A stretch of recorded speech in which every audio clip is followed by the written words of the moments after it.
Pasaron 2 minutos de la hora 16 y nosotros ya estamos retomando la conexión en esta tarde de jueves, una tarde muy movida, muchas noticias, muchas novedades y ya estamos iniciando lo que son las propuestas informativas en cuanto a las entrevistas.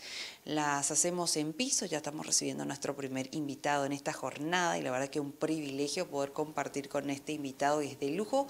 Ya más que nada agradecemos su presencia en medio de una agenda sumamente apretada. Se tomó el tiempo para poder estar con nosotros y conversarnos un poquitito. Ya nos acompaña en esta tarde de jueves el director ejecutivo y gerente general de Casa Rica y Arete, el señor Florian Hensch. Bienvenido, muchas gracias por estar con nosotros. Muchas gracias, un placer estar con ustedes y acá listos para compartir unos momentos y algunas historias. No, más que nada es importante para todas las personas que, bueno, seguramente cuando yo dije Casa Rica y Arete, enseguida dijeron, bueno, esos son mis lugares favoritos, entonces qué mejor que arrancar conociendo un poquitito, vamos por parte, como se dice, vamos a arrancar conociendo cómo nace Casa Rica. Ok, bueno, Casa Rica nace en el año 1988 con la constitución de la sociedad madre de Casa Rica.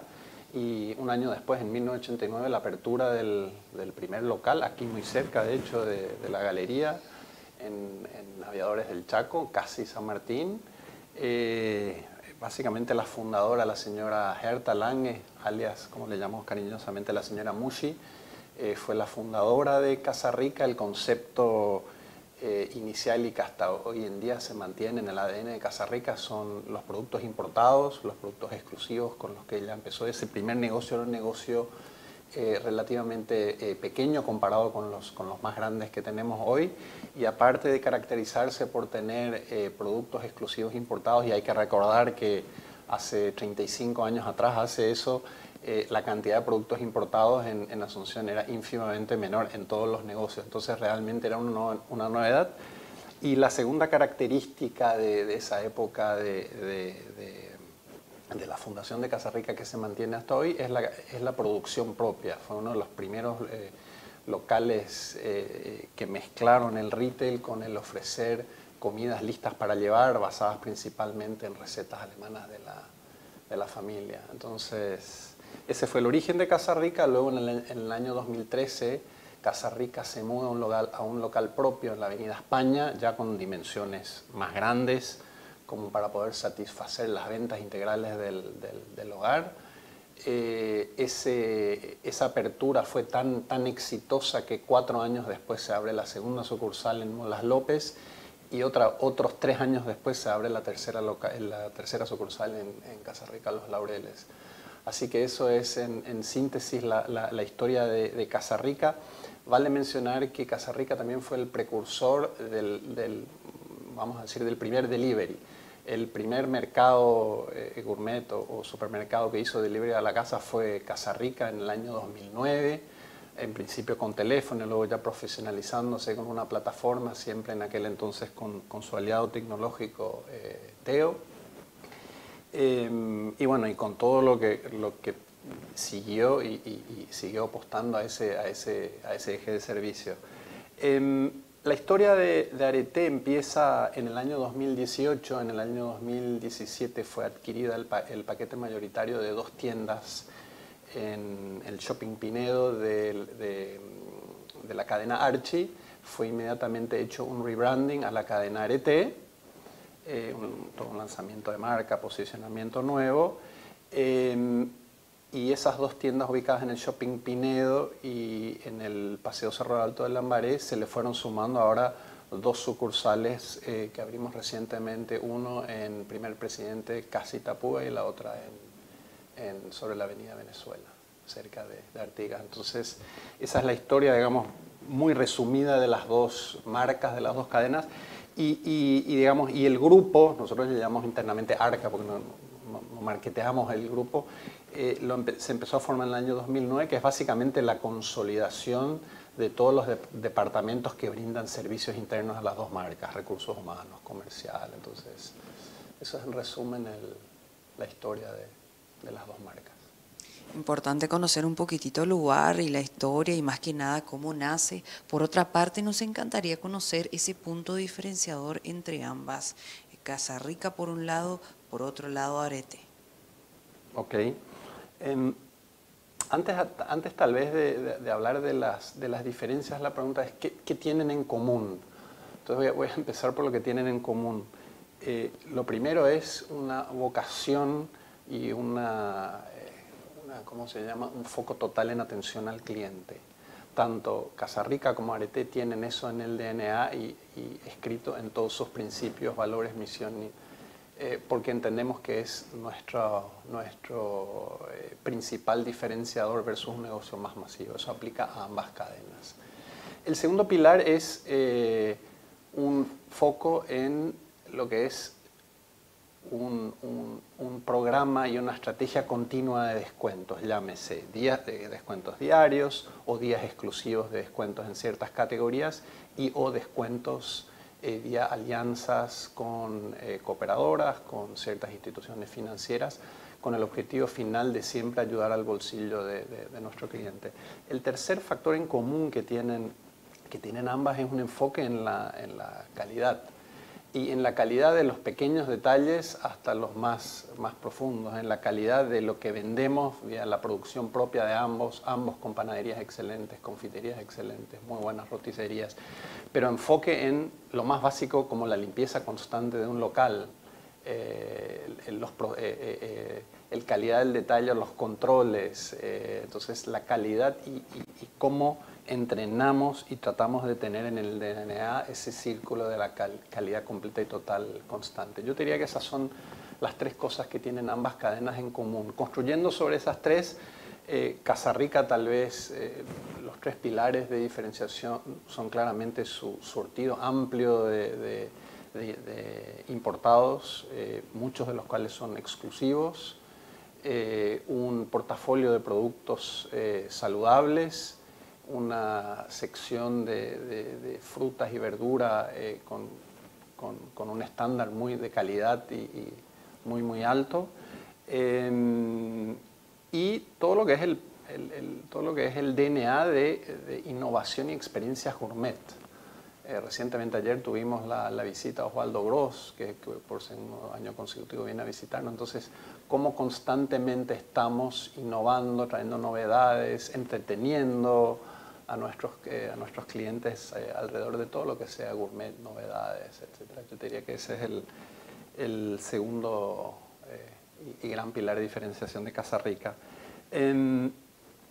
Areté, por su lado, como tiene locales un poco más grandes que los de Casa Rica, se diferencia principalmente por un sortido bazar y no tradicional bastante amplio.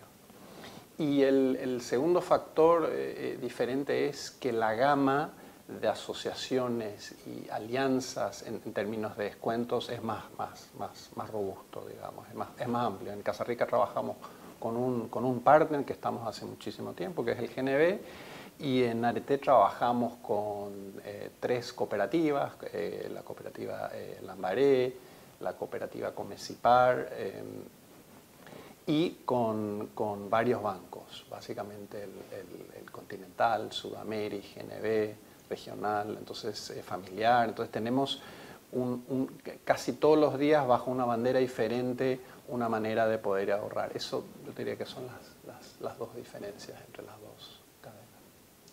Totalmente, siempre el público pendiente acerca de todo lo que tienen para ofrecer ambas. Estamos hablando de Casa Rica y también Areté. Y por supuesto conocer más bien ese trabajo tan impecable que realizan, si bien ustedes el rostro visible en este momento, en esta tarde, acerca de esta gran empresa del Arca, como me mencionó, también tenemos que saber un poquitito cuántas personas están detrás de Casa Rica, directa e indirectamente, y de igual forma conocer un poquitito con respecto a Areté.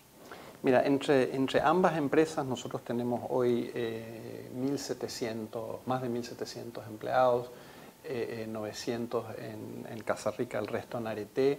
Hemos crecido mucho, hemos crecido 320 personas en noviembre con la apertura de las dos sucursales de Areté. Y bueno, y con el efecto multiplicador de cada empleo tenemos más o menos, influenciamos y generamos empleo indirecto a otras 5.100 personas más o menos. Importante lo que está mencionando, sin duda alguna, muchísimas personas en sus casas están recibiendo el pan gracias a el trabajo que ustedes están produciendo con las empresas. Por otra parte, sabemos que la pandemia, bueno, golpeó muchísimo a muchas personas, en este sentido, valga la redundancia, y queremos conocer un poquitito cómo vivieron desde Areté, desde Casa Rica, esos instantes y cómo están ahora actualmente. Bueno, yo creo que el proceso de la pandemia, tanto como gerentes, directores, empleados de empresas, se destacó por un periodo de adaptación constante. Todos aprendíamos todos los días, manejamos incertidumbre y aprendimos a lidiar con todos los problemas económicos, psicológicos, de ansiedad que conllevaba. En términos del retail, ustedes saben que fue muy tumultuoso con el cierre, con las medidas sanitarias, con la incertidumbre de qué medidas sanitarias implementar. Pero bueno, yo creo que es un ciclo que ahora quedó atrás. Yo diría que el año 2002 marcó ya el cierre de ese ciclo sin que eso no haya tenido un impacto, porque nosotros sabemos que el impacto económico de la pandemia fueron inflaciones altas, cortes en la suministra en la cadena logística. Entonces, en el rubro sufrimos de inflaciones muy altas que tratamos de no pasar a nuestros clientes, de ver de cómo con cortes de costos, con negociaciones podemos tratar de no, porque claramente impactó en el bolsillo del consumidor, y cuando suben los precios hay inflación.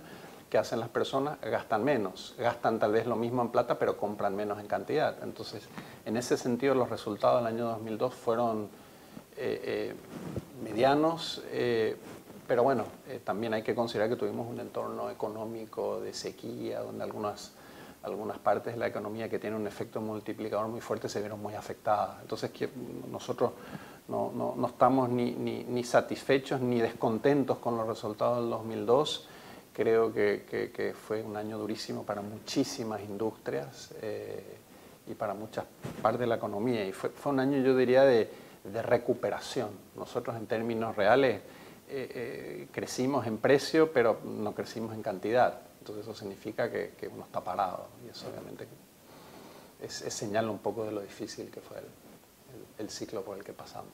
Totalmente. Y hablando un poquitito de ahora, ¿cómo estamos actualmente más o menos en porcentajes? Si de repente nos podría compartir para poder medir un poco la situación. El año hasta la fecha arrancó bastante bien en el sentido de las ventas, un poco mejor inclusive de lo que habíamos esperado. Nosotros creemos que vamos a estar 1 o 2 puntos por encima del crecimiento del PIB, entonces un poco recuperando. Entonces tenemos creo que metas ambiciosas, tenemos planes ambiciosos para llegar, porque obviamente hay algo atrás, pero vemos con efecto, digamos, vemos con optimismo el año que comenzó bien. Claramente los fundamentos económicos, macroeconómicos están dados. Tuvimos ahora una cosecha bastante buena, récord de soja, los precios están muy bien, la ganadería recuperándose, otros estamentos como la construcción también. Entonces todas las economías que generan empleo y efecto multiplicador hacen que haya una base de consumo que finalmente es la que termina en el retail. Entonces nosotros creemos que este va a ser un año de recuperación y de crecimiento versus el año pasado. Y obviamente en el caso nuestro, habiendo abierto 2 sucursales nuevas, tenemos un negocio nuevo que hacer crecer, que consolidar, y eso es parte del crecimiento casi obligado, ¿no? Habiendo hecho inversiones importantes. Totalmente, y por supuesto, si es que se puede, nos encantaría que pueda compartir con nosotros acerca de estos proyectos que ya están en marcha, por supuesto. Bueno, básicamente este año y el año que viene nos vamos a enfocar en consolidar las aperturas que hemos hecho. Nosotros hemos pasado de 4 a 7 sucursales en 3 años. Para un grupo relativamente pequeño es un crecimiento muy fuerte. Nosotros no buscamos un crecimiento desmedido, un crecimiento en el que no podamos controlar la calidad a la que apuntamos siempre en la ejecución. Entonces ahora estamos un poco corriendo detrás de la pelota en el sentido de adecuar las estructuras internas a todo lo que hemos creado y entonces mucho enfoque en calidad de procesos internos, el enfoque obviamente para Casa Rica de seguir con el DNA de innovar constantemente. Casa Rica es una marca que se destaca por buscar siempre la innovación y todos los días superarse. Es como que es parte del DNA, nunca estar 100% contentos con lo que hacemos. Entonces, eso, sobre todo los ejes sobre los que trabajamos, experiencias gourmet, innovación de productos, ampliación de surtidos de mercados europeos, mercado americano. Entonces vamos a seguir haciendo lo que siempre hacemos, lo queremos seguir haciendo mejor, queremos satisfacer al cliente cada vez mejor. Entonces eso va a seguir. En el caso de Areté, tenemos obviamente que consolidar 2 sucursales nuevas. El mercado hoy en día es un mercado bastante saturado, no es que uno abra una sucursal y uno crece como magia, sino tiene que construir la relación con el cliente todos los días. Entonces es un trabajo del día a día y tiene todo un plan de 12, 18 meses. Y adicionalmente en el caso de Areté lanzamos una nueva identidad visual, hicimos un rebranding siempre alrededor del concepto donde da gusto comprar. Areté busca democratizar la experiencia de consumo, es decir, y sobre todo el tratar de que la experiencia de compra, que es muy rutinaria, a veces muy tediosa, sea realmente divertida. Entonces lanzamos el concepto de Yabuda, que es una invitación a pasarla bien, con una personalidad de marca joven, inspiradora, dinámica, paraguaya, por eso el Yabuda. Entonces, ese es yo diría la principal prioridad de expansión para Areté este año. Y en el caso de expansiones, como te había enfocado, no tenemos mucho, tenemos sí un proyecto ya anunciado, de hecho hace un mes, que es el 4º local de Casa Rica en el distrito Perseverancia, para fines del año 2024, un proyecto que también vamos a estar trabajando en él. Mucho movimiento, mucho trabajo. Por suerte se están dando todas las condiciones y más todavía todo lo que ustedes realizan es para todas las personas que van a adquirir sus productos o que simplemente, por ejemplo, en el caso de muchas personas que van a disfrutar de las compras en Areté, de los descuentos, y para otras personas que también van a hacer lo mismo, pero a disfrutar algo en el mercadillo, por ejemplo, Casa Rica. Así que tenemos muchas cosas, muchas novedades, el cuidado magnífico que realizan de todos sus productos y siempre mimando al cliente, y lo digo de primera mano. Justamente antes de arrancar la entrevista dije qué suerte, qué gusto poder compartir con usted y comentarle que bueno, que me fascina, por ejemplo, ir a disfrutar un momento de tranquilidad. Uno hace sus compras y se va y disfruta una rica merienda, por ejemplo, así que más que nada. Y hablando un poquitito, encaminándonos, me encantaría también consultarle un poquito cómo ve usted el rubro del retail aquí en nuestro país, la opinión que usted tiene. En general, mi opinión sobre el rubro de retail y sobre el empresariado paraguayo es que tenemos un empresariado muy pujante. Yo creo que todo el empresariado aprendió a convivir con los vaivenes de la política, de las regulaciones, y nunca se ha distraído por eso. El retail creo que no es una excepción. Yo creo que tenemos empresarios jóvenes, dinámicos, tenemos básicamente yo veo 3 grandes tendencias en el rubro del retail que están impactando, que están transformando el rubro del retail y que van a creo que seguir transformando el retail. La primera tendencia es el e-commerce y la venta, digamos, el delivery hace que una empresa grande o pequeña o una MIPYME o alguien de su casa pueda enviar un producto al hogar de otra persona, y eso genera una dinámica. Las tecnologías detrás de eso permiten esa dinámica y eso trae un montón de innovación, trae comodidad, trae interacción. Entonces yo creo que vamos a ver mucho de esa interacción. El tiempo es un factor cada vez más escaso. Gente que trabaja, que llega a su casa, quiere tener las cosas en la puerta de su casa. Entonces el e-commerce es algo que va a seguir transformando nuestra manera de hacer compras. Obviamente no va a quitar la experiencia, no va a cambiar, siempre va a haber un complemento, pero claramente esa es una de las tendencias. La segunda tendencia es nuevos modelos de mercado y formatos van a seguir apareciendo. formatos de tiendas de cercanía, de conveniencia, tiendas más especializadas, cada vez más tortas gourmet, tortas keto, y de vuelta esa mezcla de las MIPYMES, eso va a transformar. Entonces el retail no va a ser solo de los grandes, solo de los groseros, sino va a haber, yo creo que vamos a vivir creo que lo estamos viendo, una época del pequeño emprendedor.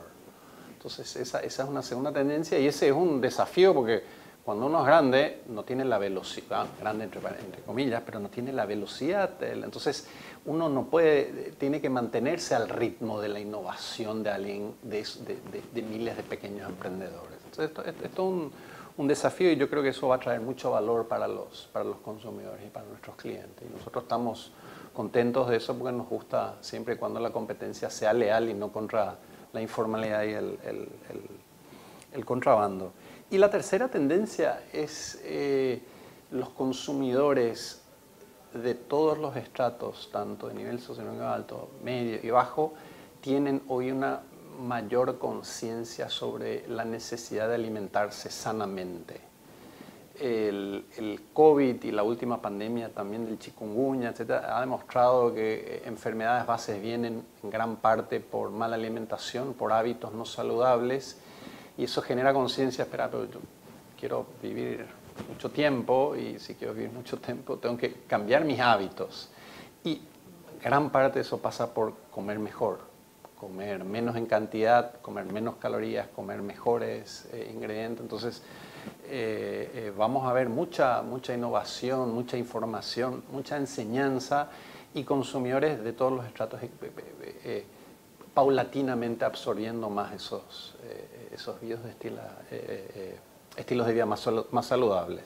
Entonces eso es la tercera tendencia que está para quedarse y va a seguir formando el retail en los próximos años. Y nosotros obviamente estamos muy enfocados, es parte de nuestro DNA, entonces estamos contentos obviamente con esa tendencia porque vemos como misión el entregar productos de calidad, de alto nivel de ingredientes y informar transparentemente lo bueno que tiene y destacar los buenos beneficios de promover esos alimentos.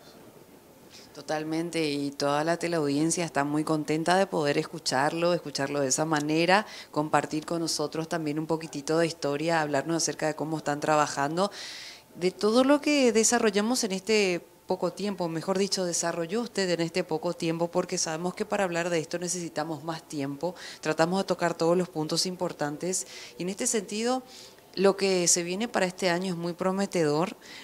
No solamente para Casa Rica, sino también para Arete, en todos sus pilares, en cada uno de sus valores y más que nada también los desafíos y las metas que ambos están trabajando muchísimo en ese lado. Ok, hablaste digamos, de desafíos y de focos y entiendo y me viene la reflexión, la pregunta de cuáles son esos desafíos y cómo sintetizar esos desafíos. En términos, yo te diría, externos, el desafío que menos controlamos y el que más, como empresario en general, y no solo el rubro retail, es el que nosotros añoramos, es el cuidado de la clase política y del cuidado de la estabilidad macroeconómica alcanzada en todos los últimos gobiernos de la democracia. Entonces vemos que eso es un asset de Paraguay, eso ha llevado adelante, vemos que hay algunos nubarrones y ojalá haya disciplina en todos los partidos, en todos los colores, en mantener eso y entender que eso es un asset que lo necesitamos, ojalá algún día llegar al investment grade y con eso tener créditos más baratos y eso va a impulsar la economía, eso es algo que nosotros no influenciamos, pero obviamente seguimos muy de cerca con la Capazo y con todas las otras organizaciones en las que tratamos de promover esa disciplina fiscal. En términos a los desafíos que controlamos un poco mejor, hay uno que es en el que lo controlamos parcialmente y no parcialmente, es el contrabando, digamos, lo tengo que mencionar. Somos parte de la Capazu y parte de la economía formal y el contrabando es como un cáncer, es algo que destruye lentamente, invisiblemente. Sabemos de las necesidades de la gente, por eso recurren a él, pero hay un lado muy negativo, digamos, los más perjudicados son los empleados de esa cadena informal, porque no tienen seguro cuando ellos se enferman, entonces es difícil y es algo que impacta. Hay categorías en el retail que se ven impactadas, las que uno disfruta a la noche, el vino, ustedes saben, el nivel de contrabando que hay en vino, otras categorías como el hogar. Entonces, eso es algo que vamos a tener que hacer un esfuerzo entre todos, obviamente las autoridades, entes reguladores, nosotros con los proveedores tratando de ser competitivos en los precios, pero también invitando a nuestros clientes y consumidores a pensar dos veces y hacer el sacrificio por un producto comprado, indistintamente en dónde, de la economía formal. Eso es algo, es el segundo desafío que no va a desaparecer, sobre todo con ese diferencial cambiario con Argentina que tenemos tan alto. Entonces eso es un desafío interno que tenemos es, yo había mencionado anteriormente que el servicio, la buena atención es el diferenciador, es algo con lo que nos queremos diferenciar para ambas cadenas, y eso requiere de gente que esté bien. Nuestros colaboradores tienen que estar bien entrenados, tienen que estar empoderados, tienen que estar bien remunerados, tienen que estar felices en el término más amplio. Entonces el enfoque de cómo logramos eso con entrenamientos, con incentivos, con un programa como Bienestar, que es un programa que busca el bienestar integral, inclusive del colaborador fuera de la empresa. Entonces ese es nuestro mayor desafío, no va a acabar nunca, el buen servicio solo se logra con gente que está bien, que sonríe y sabe lo que tiene que hacer. Entonces ese es un desafío constante, y el cómo lograr eso y todo lo que está detrás de eso es algo que no nos deja dormir todos los días, y estamos cada vez viendo cómo lo hacemos mejor. Es un trabajo de hormiga, como se dice, pero lo importante es que de a poco uno va construyendo, más que nada. Antes de ir cerrando este espacio, nos encantaría que por favor se pueda dirigir a cada uno de, los comensales, en el caso del Molinillo, en el caso de las personas que se van a comprar a Casa Rica, y también a Arete, por favor, a ese público que lo está mirando en este momento. Bueno, yo les invito a cada uno de nuestros clientes, obviamente, a seguir visitándonos, a ayudarnos a mejorar. Nosotros tenemos un servicio de atención al cliente que lo tomamos muy en serio, porque cada crítica nos enseña a ser humildes y a aprender lo que no estamos haciendo bien. Entonces les invito a nuestros clientes que son muy críticos, muy cercanos, que sigan teniendo esa cercanía, que sigan siendo muy críticos, y bueno, y ojalá disfrutar de lo que le podamos ofrecer en cada visita y hacer cada visita más especial. Le deseamos el mayor de los éxitos y muchas gracias por estar con nosotros en esta tarde. A pesar de la agenda súper mega apretada que tiene, gracias por estar con nosotros. No, muchas gracias a ustedes por la invitación, un gusto. Estuvimos compartiendo muy amablemente y amenamente con el director ejecutivo y gerente general de Casa Rica y Arete, el señor Florian Hensch, quien muy amable se hizo de espacio para poder estar con nosotros y hablarnos un poquitito acerca de todo lo que vienen trabajando, de todo lo que se viene. Nosotros vamos a establecer un corte, a la vuelta regresamos con más.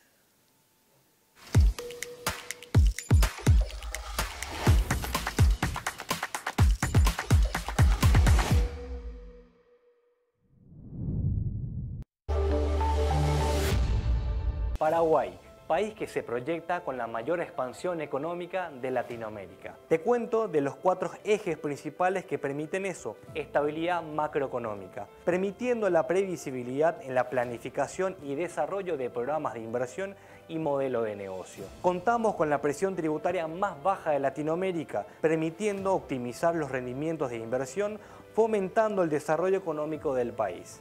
Grado de inversión. Paraguay se encuentra a pocos meses de lograr la calificación de país con grado de inversión, generando un apetito de los fondos de inversiones públicos y privados. Invertí seguro, invertí rentable, invertí Coral.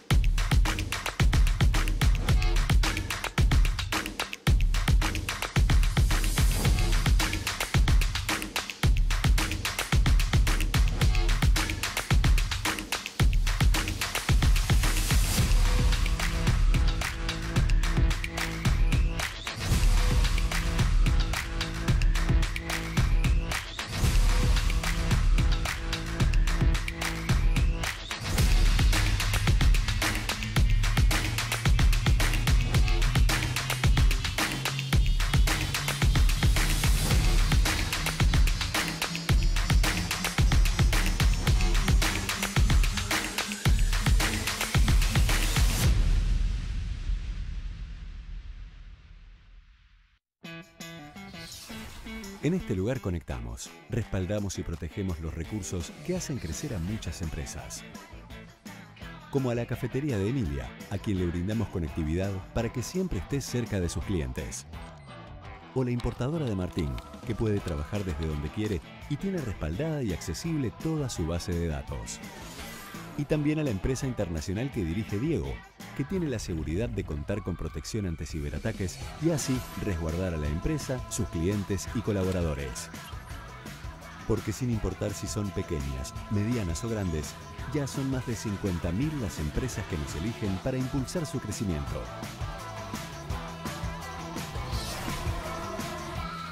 Tigo Business. Conexiones que impulsan. La vida está hecha de momentos. Algunos son cálidos y tiernos. Otros, un poco más íntimos. Y también están aquellos divertidos e inolvidables. Pero hay algo que todos estos momentos tienen en común. Nuestras ganas de compartir contigo y de darte el mejor servicio. Ogausho, 22 años acompañándote en todos tus momentos.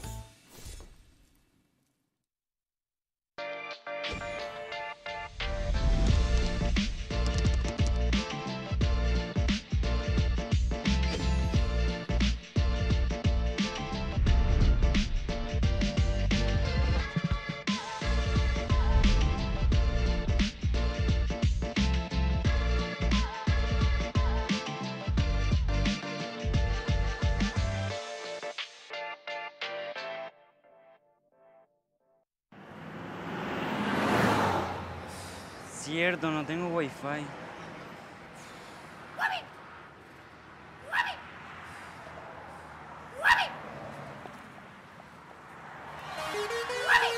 Sin conexión café, ahora con el pack WhatsApp ATR estás a 1000 y de estar siempre conectado. ¿Qué? 24 horas de WhatsApp por 1000 guaraníes. ATR, loco, WhatsApp siempre conectado por 1000 y en todos lados. Personal Flow, conectate conmigo. Conexión total.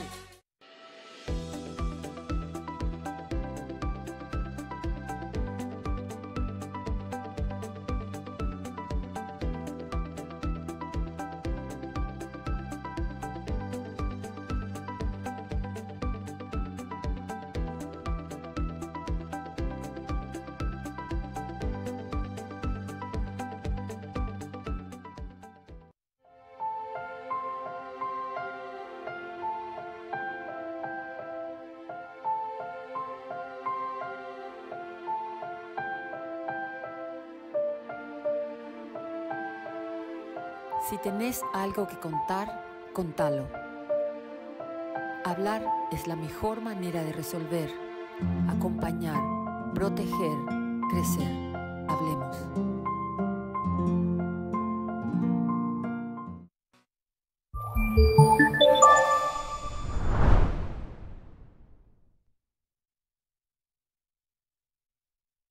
Colombia prepara un costoso traslado de los hipopótamos de Pablo Escobar. El capo de la droga trajo algunos de estos animales a finales de los años 80 a su hacienda en el departamento de Antioquia, en el noroeste del país. Pero la manada se ha reproducido sin control, alcanzando unos 150 ejemplares. Por ello, las autoridades quieren enviar unos 60 animales a un santuario en India y 10 más a México. Dependiendo, sí, los vuelos, la operación completa debe costar alrededor de $3,5 millones. Tras la muerte de Escobar en un operativo policial en 1993, los animales originarios de África quedaron a su suerte y han ido poblando la región del Magdalena Medio, una sabana calurosa atravesada por ríos, pantanos y ciénagas. El traslado busca salvar la vida de los hipopótamos, declarados especie invasora por el Ministerio de Ambiente de Colombia el año pasado, lo que abrió la puerta a una eventual cacería dada la amenaza que representan para la población y la fauna local. El gobierno ya intentó esterilizar a los animales, pero los esfuerzos fracasaron. Estamos en la búsqueda de salvar la vida de los hipopótamos, pero también de proteger la vida de personas en el área del Magdalena Medio.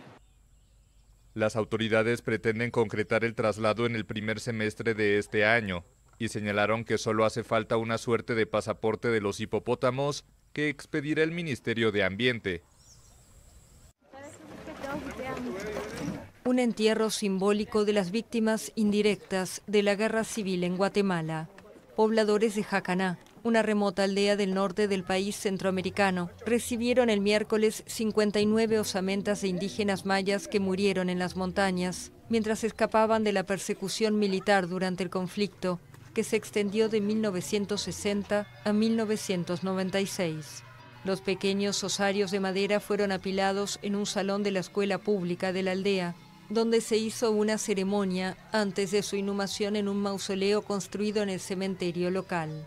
Los restos fueron exhumados de un cementerio clandestino en una aldea del municipio vecino de Chajul, otra comunidad maya Ixil, alcanzada por el genocidio en la década del 80. Realmente, desde los años de 1981, salimos aquí en nuestra comunidad, que vino los ejércitos a hacer los masacres en nuestra comunidad, quemar nuestra vivienda.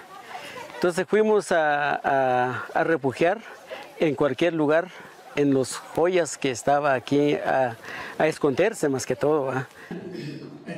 En la montaña quienes escapaban eran acechados por el ejército, que lanzaba bombas contra guerrilleros y destruía los cultivos de los indígenas. En ese estado, pues era un estado de constante nerviosismo, donde ya no comían, donde ya no dormían, obviamente estaban mal alimentados, carentes de medicinas. Entonces esa es la principal característica de todos estos difuntos, son muertes por violencia indirecta.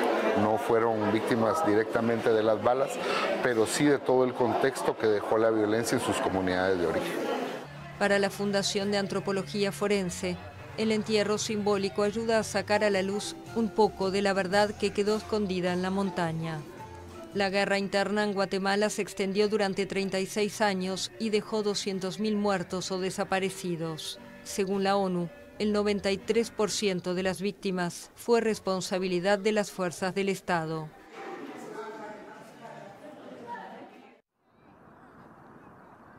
Cientos de migrantes cruzaron ilegalmente el miércoles la frontera de México con Estados Unidos, 2 días después de un incendio en un centro de detención de Ciudad Juárez que provocó la muerte de 39 personas. Los migrantes cruzaron a pie el río Bravo, que marca la frontera entre los dos países. Según la patrulla fronteriza de Estados Unidos, unas 1.000 personas, principalmente venezolanos, llegaron ilegalmente a El Paso para entregarse a sus agentes. Entre los migrantes había circulado el rumor de que Estados Unidos estaba dispuesto a recibirlos por razones humanitarias. Pero las autoridades estadounidenses recordaron que sigue vigente su facultad de expulsarlos bajo el Título 42, una disposición del gobierno del expresidente Donald Trump que permite expulsar automáticamente a los migrantes para evitar la propagación del COVID-19. ONGs denuncian que en la práctica esa norma se ha convertido en una medida antimigración. En la noche del lunes, 39 personas que estaban en un centro de detención para migrantes de Ciudad Juárez murieron en un incendio en el lugar. Varios resultaron además heridos, más de una decena de ellos en estado grave o muy grave. Las autoridades mexicanas señalaron que el fuego se desató luego de que un grupo de migrantes incendió colchones en protesta por su posible deportación y anunciaron la apertura de una investigación por homicidio.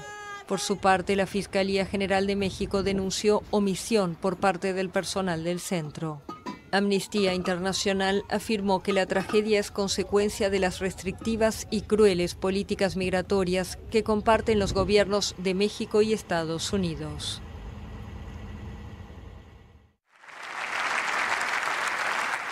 La seguridad de Europa está bajo amenaza por la invasión rusa de Ucrania. Eso advirtió el rey Carlos III de Inglaterra ante el Parlamento de Alemania en el segundo día de su visita a ese país. La seguridad de Europa está amenazada, al igual que nuestros valores democráticos.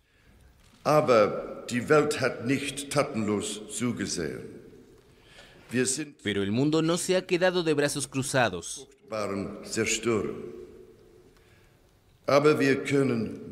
Estamos conmocionados por la terrible destrucción, pero podemos sacar valor de nuestra unidad en defensa de la paz y la libertad de Ucrania.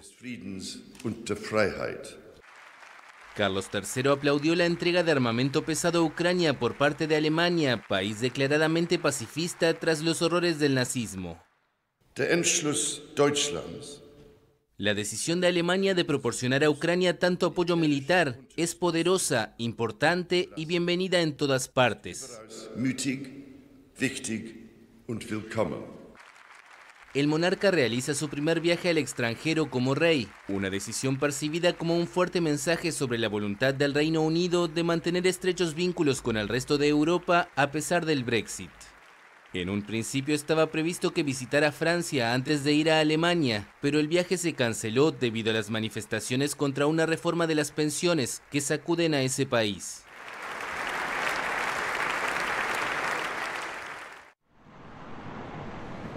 El Papa Francisco se encuentra mejor.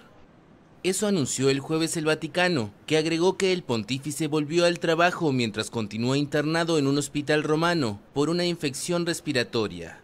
Sin embargo, el jefe de la Iglesia Católica seguirá hospitalizado varios días para recibir tratamiento y sus próximas citas fueron anuladas.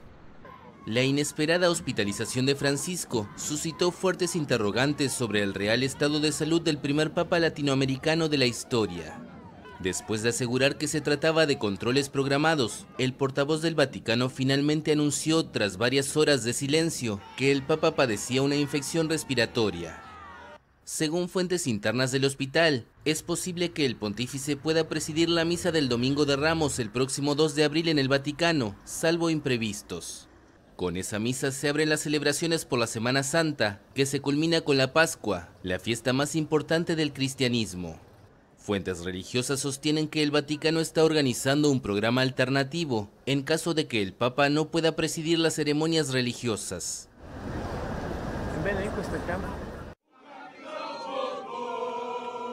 Jair Bolsonaro volvió a Brasil. El expresidente aterrizó el jueves en la capital del país sudamericano en un vuelo procedente de Estados Unidos, a donde partió hace 3 meses tras perder las elecciones frente a Luis Inácio Lula da Silva.